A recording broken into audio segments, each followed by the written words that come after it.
Ma'am Sir, hulugang lupa ba hanap mo? Tara na sa Siling Bata, Pande, Bulacan. Long cemented road lang po ang ating property. So ayan po yung start ng ating property. Yan po yung ating commercial lot. Bali nandyan po ang ating engineer at yung team niya. Kasama niya yung team niya nag-relocate ng ating property.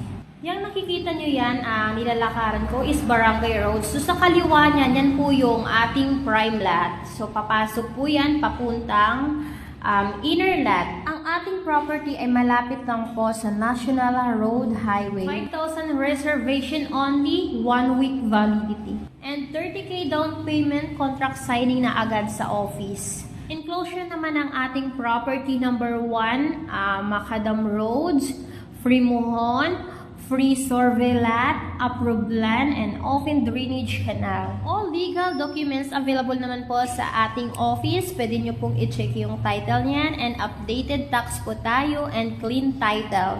Bali, nagpunta po kami dyan, Bagyong Enteng po yan. Tingnan nyo naman yung ating kalsada is maulan po talaga. So, ayan. Patunay na hindi binabaha ang ating property. So, ayan. Malakas yung ulan yan. Walang kabaha-baha. Ayan. Bagyong Enteng na po yan. So, ayan yung inner lots natin. So, nakikita nyo naman, may mga mangga. No worries po tayo, ma'am, sir. Meron na po tayong source